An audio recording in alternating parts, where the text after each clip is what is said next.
Hi guys! I know from personal experience that housing discrimination is a big problem for many sex workers. I've had several really messed up things happen to me, and I just recently bought my own house, so I'm really happy that I don't have to worry about that anymore and I have stable housing. You don't know what a blessing it is to have stable housing until you don't have it. So I think it's really important to talk about this subject. One incident I had was when I had just gotten involved in sex work. I knew it would be hard to lease an apartment because I didn't have any proof of income. So I went on Craigslist and I answered an ad for someone looking for a roommate. After I had paid the first month's rent and the security deposit and moved in, within a few days he told me that he had seen my escort ad and he would call the police if I didn't leave right then. I had never done any type of sex work or escorting out of that house, and I didn't intend to, but none of that mattered to him. Although I had the legal right as a tenant to have 30 days notice before he could evict me, based on the interactions with the police that I've had previously, I felt like it would be better just to leave and not to fight it. So I had spent all my savings on that, to move in there. And it was really difficult for me to find another place to go. So I had to go to a hotel.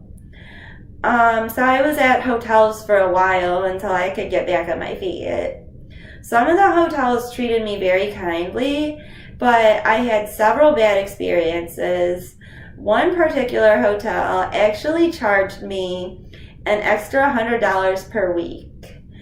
When I brought this up to them, they told me that sex workers have to pay more and that I can move to another hotel if I don't like it.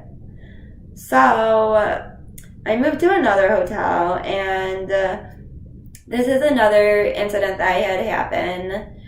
The manager of the hotel asked me to trade sexual favors in exchange for the room.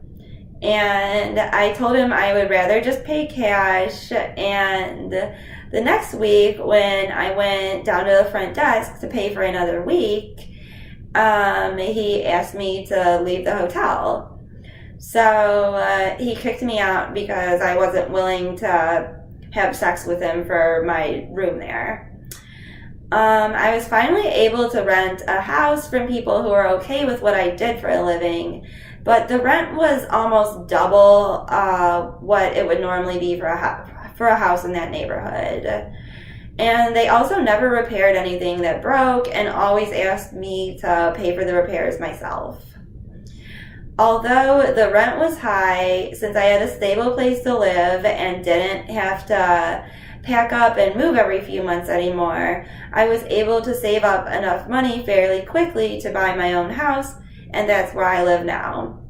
Homelessness and housing discrimination keep many sex workers in unsafe situations and cause many sex workers to have to take more risks in order to make enough money to have a safe place to stay.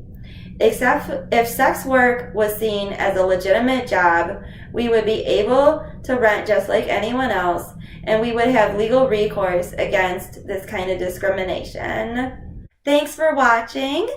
Please remember to like and subscribe, and hit the bell icon if you want to be notified when I post a new video.